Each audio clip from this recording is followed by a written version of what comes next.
Bismillahirrahmanirrahim. Assalamualaikum warahmatullahi wabarakatuh. Perkenalkan, saya Nurmalita Sari dari Universitas Duta Bangsa Surakarta.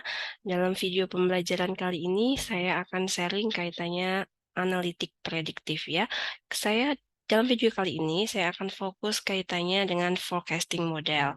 Baik, mohon izin sebelumnya untuk share screen dulu.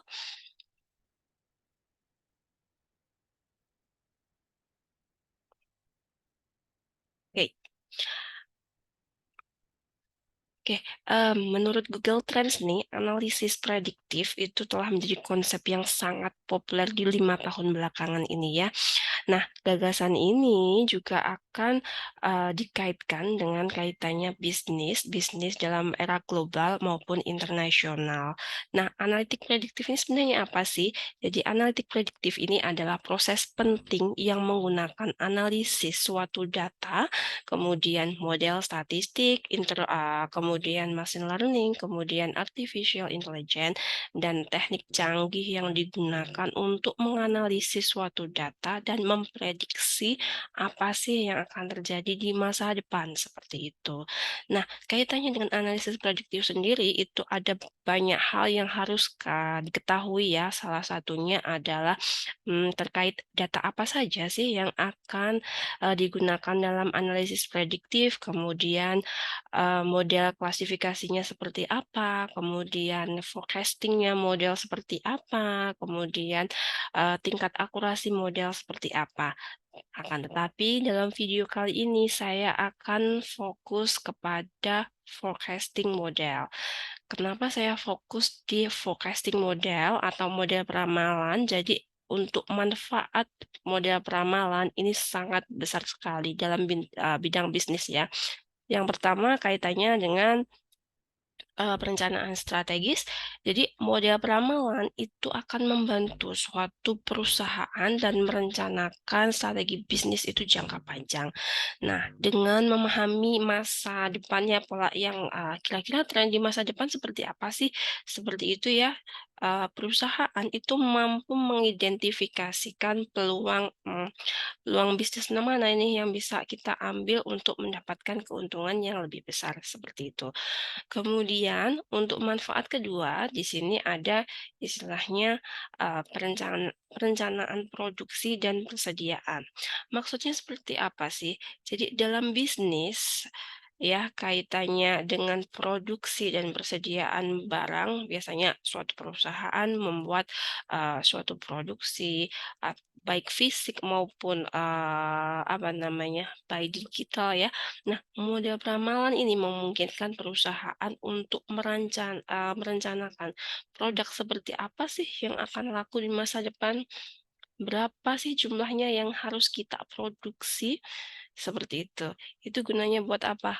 Yang pastinya untuk meningkatkan, eee, keuntungan ya bagi perusahaan tersebut. Kemudian yang ketiga di sini ada kaitannya dengan, pengendalian biaya. Maksudnya seperti apa sih manfaat ramalan di bidang pengendalian biaya?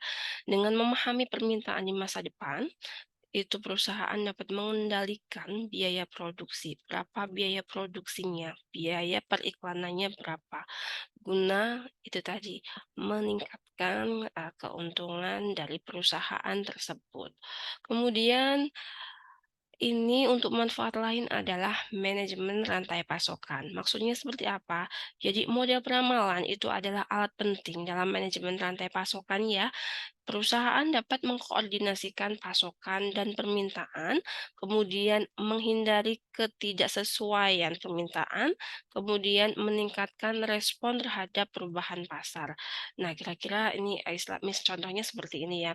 Dari perusahaan itu pengen tahu ini kira-kira apa namanya, nanti yang apa namanya, melakukan pemesanan tapi pemesanannya gagal itu seperti apa, itu perusahaan bisa mendeteksi, sehingga perusahaan tersebut itu tidak mengalami suatu kerugian yang besar, ya, seperti itu. Kemudian selanjutnya ini untuk optimasi harga.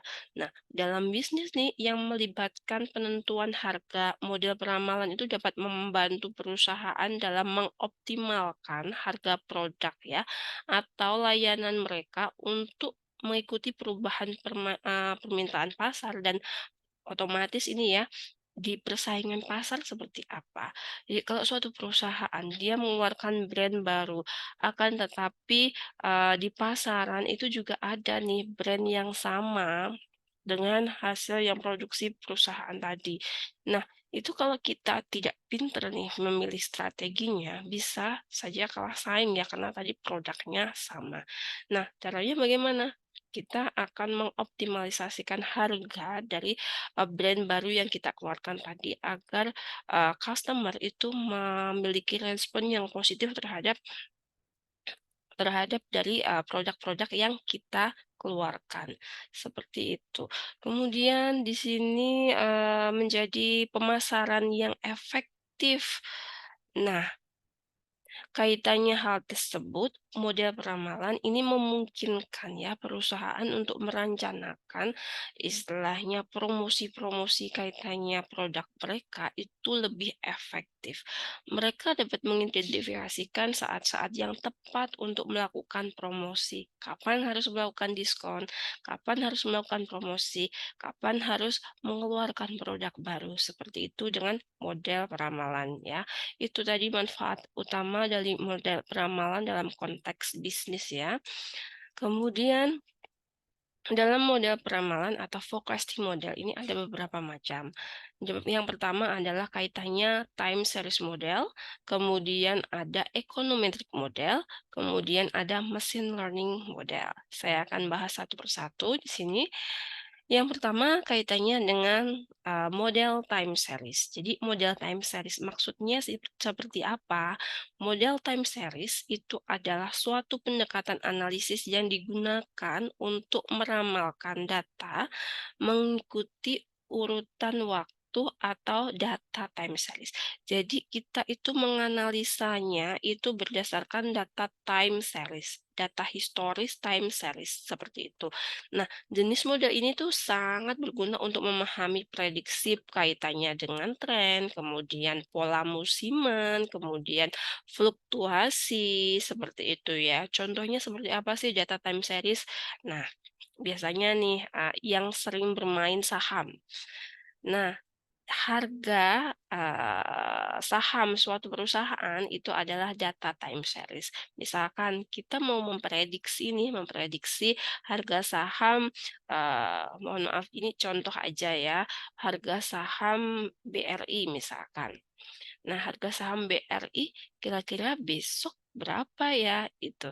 Kita meramalkan menggunakan model time series ini dengan menggunakan data close misalkan ya, itu dari, 1 tahun belakangan, seperti itu ya. Misalkan kita mau meramalkan besok, oh berarti kita menggunakan, data dari,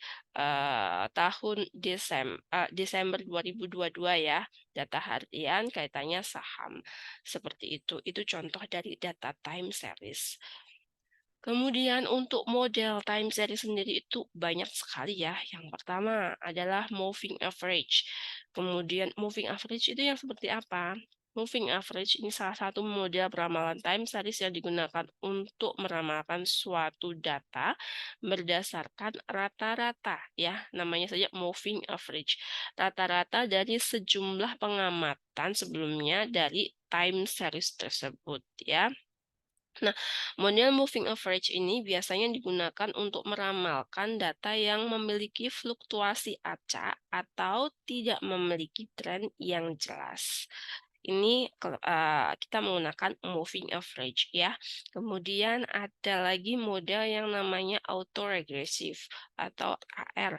Nah, model autoregressive ini adalah salah satu jenis model dalam analisis deret waktu yang digunakan untuk menggambarkan hubungan antara sebuah variabel dengan nilai-nilai dari variabel sebelumnya. Ini kita menggunakan analisis autoregressive. Nah, untuk model AR ini didasarkan pada asumsi bahwa nilai satu variabel pada waktu tertentu tertentu itu tergantung dari nilai-nilai sebelumnya. Makanya kita memakai autoregressive model. Yang ketiga ada autoregressive integrated moving average. Maaf di sini ada kesalahan ya. Atau ARIMA. Jadi ini gabungan antara moving average dan autoregressive yang datanya diintegrasikan ya. Ada 3 poin, autoregressive, integrated, dan moving average. Selanjutnya di sini ada exponential smoothing model. Nah, yang seperti apa exponential smoothing model? Itu teknik peramalan time series yang digunakan untuk membuat peramalan jangka pendek ya. Metode ini digunakan untuk penggunaan pembobot eksponensial, jadi secara rumusnya nanti juga ada eksponensialnya, dan ini sangat efektif sekali bagi peramalan jangka pendek. Misalkan mau meramalkan besok, kemudian mau meramalkan lusa dari data sebelumnya, 1 bulan terakhir misalkan seperti itu. Kalau meramalkan jangka panjang, misalkan berapa sih harga saham bulan depan, tanggal misalkan 25 Januari seperti itu ya. Itu tidak efektif sekali menggunakan exponential smoothing. Ya, exponential smoothing ini cocok digunakan untuk apa? Peramalan jangka pendek, seperti itu.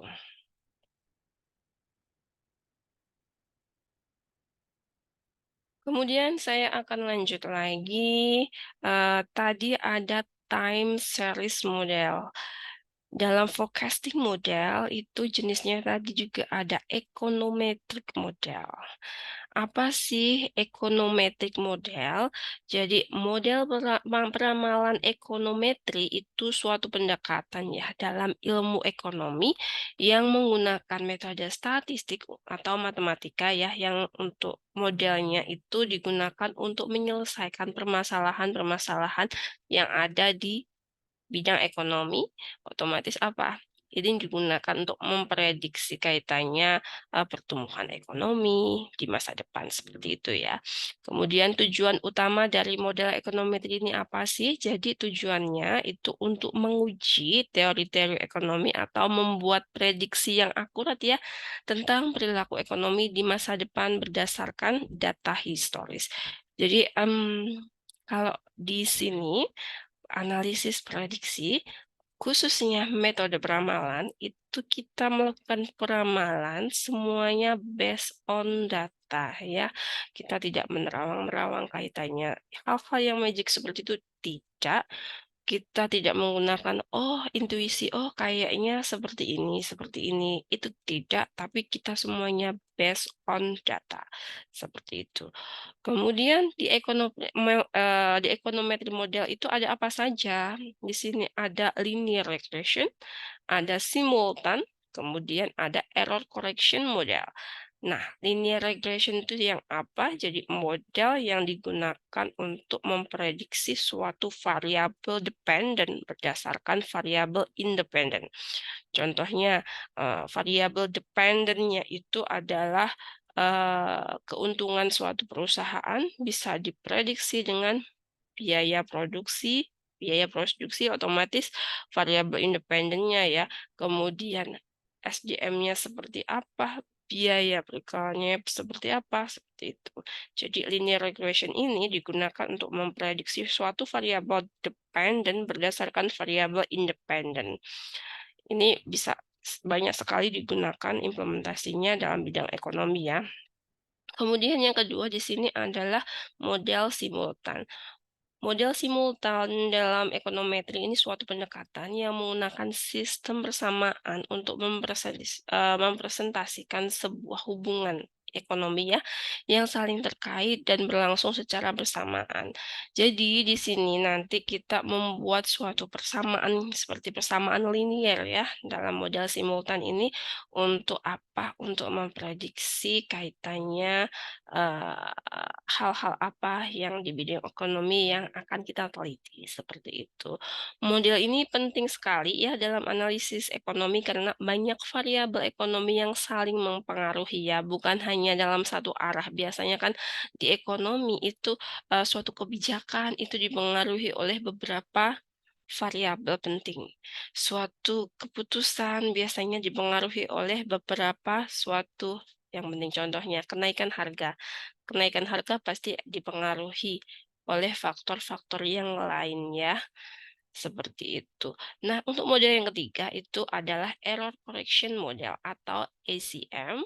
Jadi error correction model, model koreksi kesalahan terintegrasi. Ini salah satu alat analisis ekonometri ya, yang digunakan untuk memahami hubungan jangka pendek dan jangka panjang dari dua atau lebih deret time series.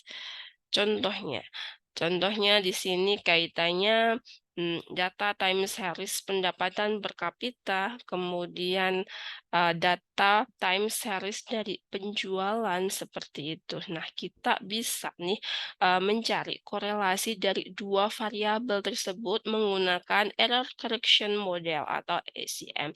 Dari hal tersebut nanti akan kita bisa gunakan untuk mengambil suatu decision ya, suatu keputusan dalam bidang ekonomi. Sebenarnya apa sih yang mempengaruhi dari pendapatan per kapita tadi? Seperti itu ya.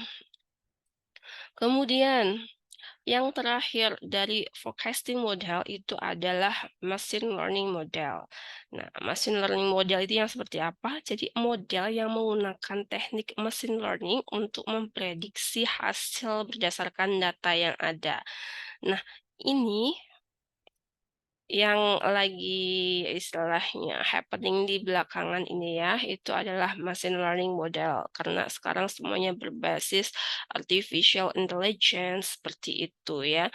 Nah, dalam machine learning model sendiri itu ada beberapa model yang harus kita pahami. Di sini basicnya saja ya, ada logistic regression, kemudian ada artificial intelligence, seperti itu. Nah, logistic regression itu apa?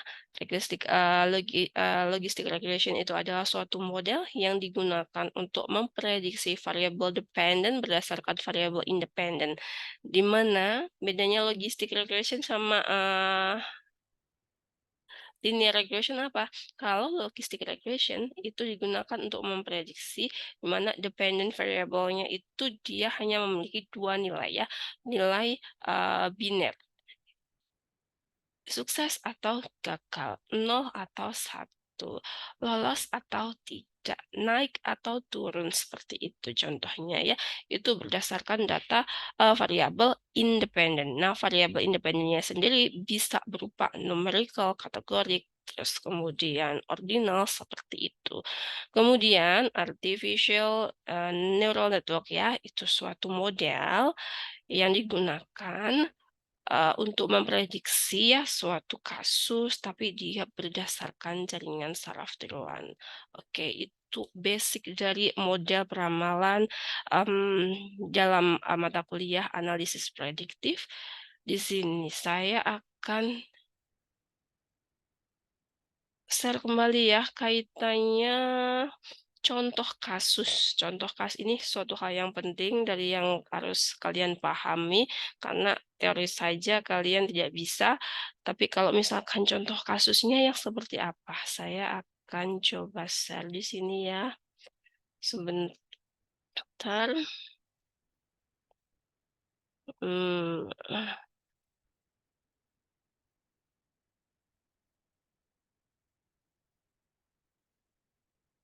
hmm, saya share yang contoh kasus. Oke, bisa terlihat ya. Oke, di sini saya mau menganalisa suatu kasus bisnis, tapi di bidang pendidikan ya. Kaitannya apa? Saya mau melakukan prediksi performa mahasiswa menggunakan model regresi logistik ya. Kenapa ini sangat penting? Karena performa mahasiswa itu sangat penting bagi universitas.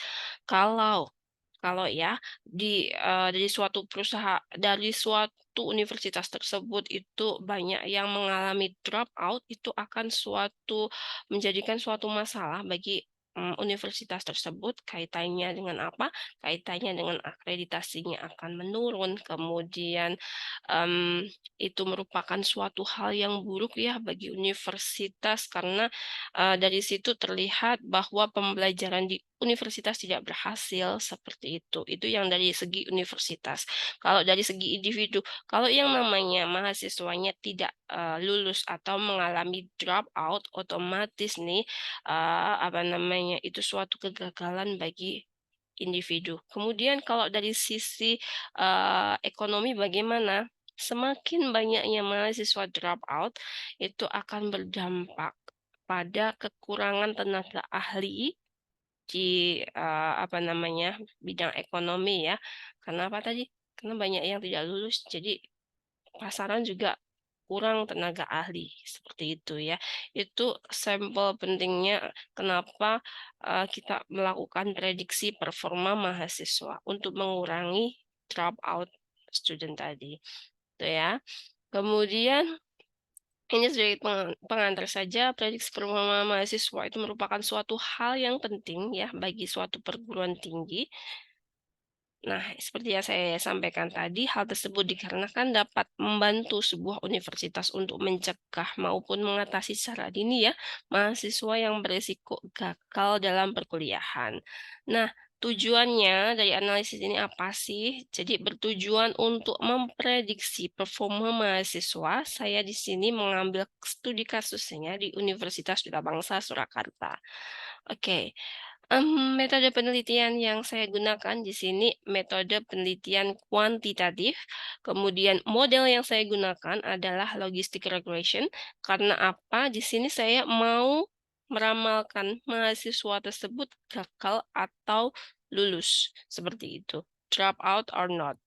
Kemudian variabel dependennya itu adalah performa mahasiswa, yaitu tadi lulus atau tidak lulus, lulus atau drop out ya. Sedangkan variabel independen yang saya gunakan di sini ada IPK, kemudian ada pendapatan orang tua, status pernikahan, status pekerjaan mahasiswa saat kuliah, dan minat program studi ya. Berarti di sini ada 5 variabel independen dan satu variabel dependen. Kemudian sampel yang saya gunakan di sini 100 mahasiswa Universitas Duta Bangsa Surakarta.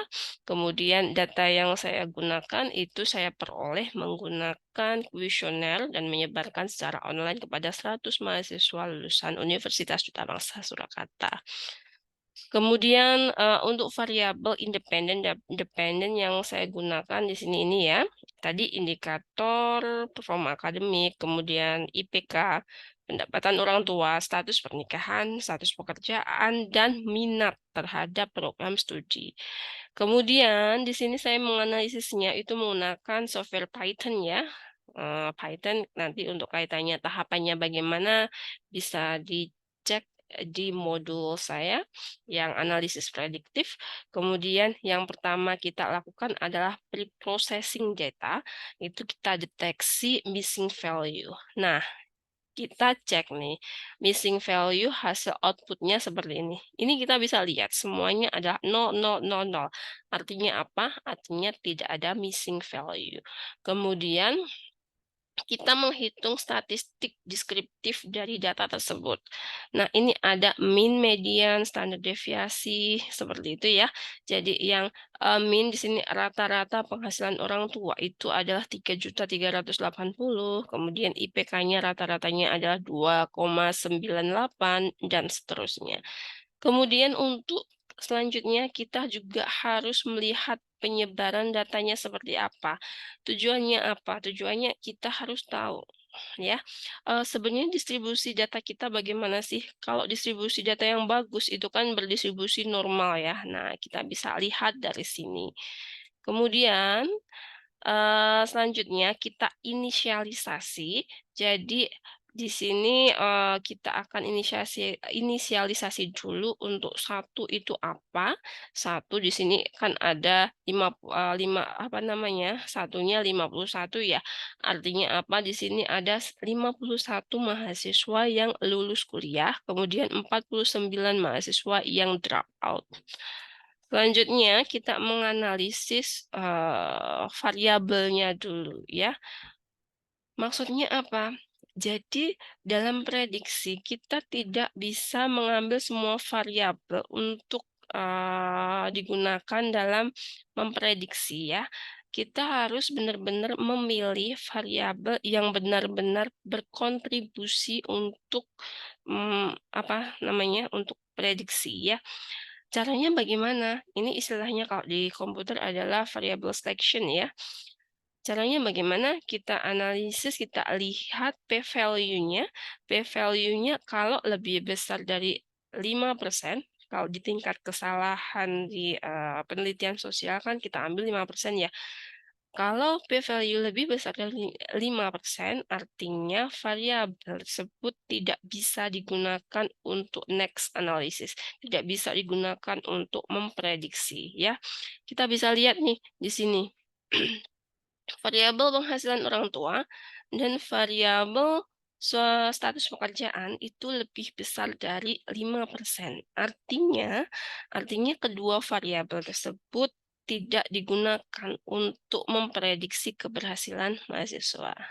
Oke, next kita akan eliminasi dua variabel tersebut ya, karena tadi tidak apa namanya berpengaruh signifikan terhadap dependent variable. Nah, kita peroleh nih seperti ini. Ini, tadi udah 2 kita hilangkan, tinggal 3 variabel ya, IPK, status pernikahan, dan minat program studi. Dari sini kita dapat apa namanya, model persamaan regresinya ya. Ini model persamaan regresi logistiknya yang digunakan untuk prediksi mahasiswa. Ini fungsinya buat apa sih? Kita bisa menggunakan model ini untuk mendeteksi mahasiswa ya, apakah dia nanti akan lulus atau drop out ya. Kita bisa menggunakan model ini di contohnya misalkan, untuk mendeteksi mahasiswa Fakultas Ilmu Komputer semester 5 misalkan ya. Kita deteksi IPK-nya berapa, status pernikahannya seperti apa, minat program studinya seperti apa, itu bisa kita hitung dari situ nanti output-nya, oh ternyata si A itu, lulus kuliah, oh si B itu akan drop out. Nah dari situ hasil prediksi tadi misalkan dropout ya, itu bisa digunakan sebagai dasar bagi pemangku kebijakan untuk mencegah mencegah dropout tersebut. Oh, gimana caranya sih agar mahasiswa tadi tidak dropout, seperti itu. Kemudian kita memisahkan data training dan testing. Di sini data training dan testingnya 80% dan data testingnya 20 ya. Kemudian kita melakukan prediksi dengan regresi logistiknya. Di sini hasil prediksinya ya. Kemudian ini probabilitas hasil prediksinya. Nah, dari situ kita evaluasi model prediksi tadi. Oh, ternyata di sini hasilnya accuracy-nya itu adalah 0,7 atau 70%. Artinya di sini tingkat keakurasian model prediksi sebesar 70%. Kemudian di sini bisa dilihat ya, true positif, true negatif. True positif itu artinya yang dia apa namanya hasil Ramalannya itu adalah lulus dan data nyatanya itu juga lulus. Kalau true negatif itu, hasil peramalannya tidak lulus, padahal data utamanya adalah lulus, seperti itu. Kita bisa lihat nih, true positif itu lebih besar dari true negatif. Artinya model prediksi ini sudah baik ya, itu sebagai acuan utama kita. Nah, di sini kita bisa lihat nih hasil ROC. ROC ini juga bisa kita gunakan sebagai dasar kita, model kita hasil prediksinya bagaimana ya, bagus atau tidak, seperti itu. Ternyata hasilnya di sini tidak mendekati diagonal, artinya model ini sangat bagus untuk melakukan prediksi.